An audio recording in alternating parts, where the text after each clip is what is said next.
You want in?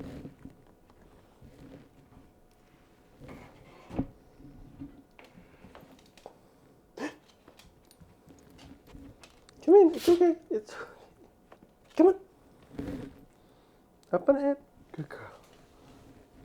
Hello, everyone, and welcome back to another review. Today, I wanted to talk about Paul Thomas Anderson's latest film, One Battle After Another. This movie released in, I want to say, fall of last year, or maybe it was early summer. I saw this movie with my dad in theaters, and I was impressed. This is the first movie by P.T. Anderson I've ever seen, and I hope to watch more movies from him now. So right off the bat, the thing about this movie that I love the most is how it basically just explores the medium of filmmaking and what it's capable of. There are so many cool filmmaking techniques that this movie does that are just, it's just really cool to watch, especially as a movie buff. Like, the way the cinematography is used, especially in the scenes involving cars. Like, I guess it's a motif of Anderson's to have the car door slam shut with the camera in the window and it moves with the moving door. Or just the way they filmed the car chase sequence, which I'll get to that later on in the video. And also just like, how they incorporate the music. This movie has a phenomenal soundtrack done by Johnny Greenwood, who I believe is a member of the band Radiohead, so that's really cool. But yeah, this movie from top to bottom is just incredibly well made. Now, I think it's important to address the elephant in the room of this movie. This movie is incredibly divisive, especially at a time right now where, politics seem to be everywhere in the news and our day-to-day lives. And this movie is not the kind of movie that takes both sides or no sides. It takes a clear stance on various political views and is not afraid to shy away from it. And to be honest, I kind of have to respect this movie for having the courage to do that, especially in a time like this. And it is interesting to see this movie. It underperformed at the box office, but it looks like it's going to perform incredibly well at the Oscars, so I guess we'll see what happens there. But still, this movie does not shy away from its subject matter whatsoever, and some people may not like the way it handles its subject matter. Some people may not like the way, or may not like the ideas that this movie presents. But still, it does so in, I think, a mostly intelligent way, even though it can be a bit blunt at times. But still, it's definitely a movie that is not afraid to be what it is. So, the acting in this movie is also phenomenal. The lead, Leonardo DiCaprio, he delivers a really funny performance of a guy who used to be a rebel and is now just a washed up weed addict. He has some really funny scenes in the movie. But the performance that I was taken aback by the most was Sean Penn's performance as Colonel J. Lockjaw, which, first of all, that's one hell of a name for a villain to have. And second of all, this character's motivations and just the way he does everything is so intriguing to watch. There was not a single scene in this movie where his character was on screen where I was bored. This was an intense performance that was highly intriguing through and through from start to finish that I was really captivated by. And also, it was quite a hilarious performance at some points. They called him Lockjaw for a reason. And I will say, well, normally when a villain is humiliated, especially by the daughter character in this movie, I know, a lot of people may not like that because of how it can take away some of the tension from this character. He's supposed to be this threatening presence, and suddenly he's being made fun of. I personally don't think they do it too much. I think they do a fine job at balancing how this character is presented, and they do it to where they make fun of his ideals, which, come on, they're easy to make fun of. But he never once is non-threatening in this movie, until, of course, the very end. But I digress. Another thing about this movie that I love, which, again, is the music, which I think I touched on a little bit earlier. The music for this movie is simplistic and yet incredibly effective. A lot of the soundtrack is majority piano, but it works so well for the tone and the pacing of this movie. And also, of course, my favorite song from the entire soundtrack comes, "Hey lady, how you doing?"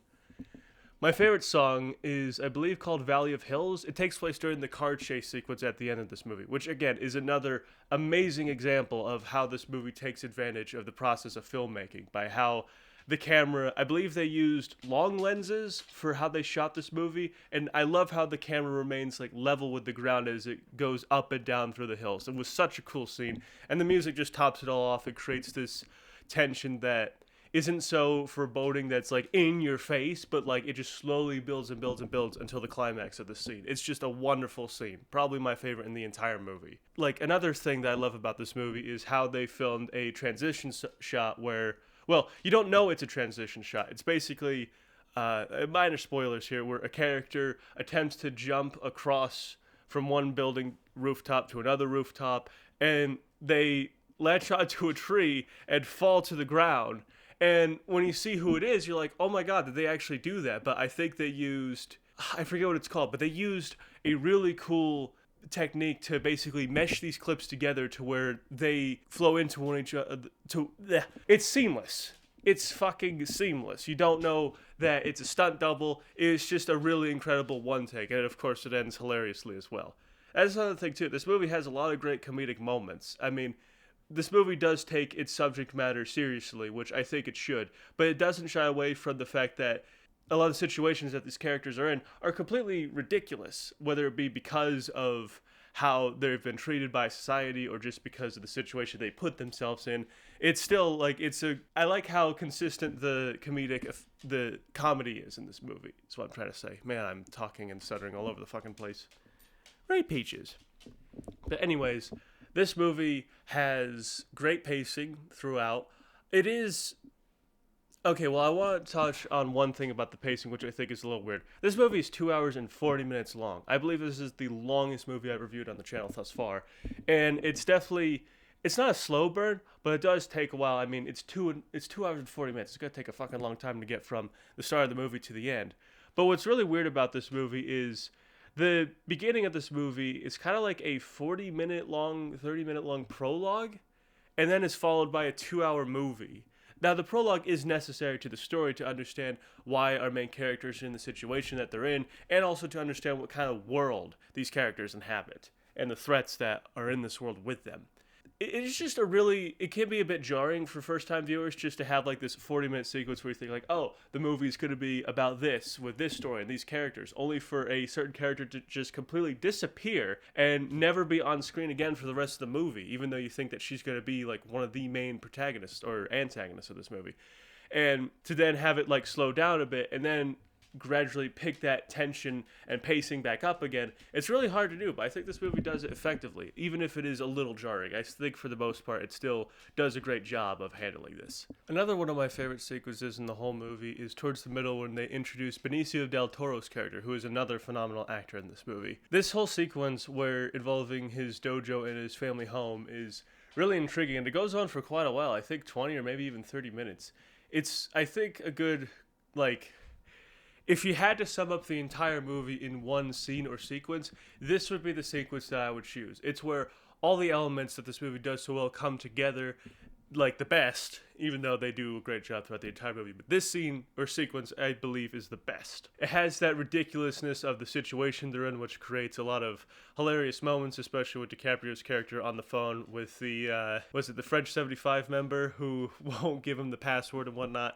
Or the rendezvous point, rather, and just seeing like all these characters around him, like Benicio del Toro and his family, trying to prepare themselves to go into hiding from Colonel J. Lockjaw's character, which then turns into the chase sequence, or not chase sequence, but the sequence on top of the rooftops, which cuts to the aforementioned scene involving the tree, which I talked about earlier. But yeah, this whole movie is just full of this energy, and it never loses it, not even when this movie ends.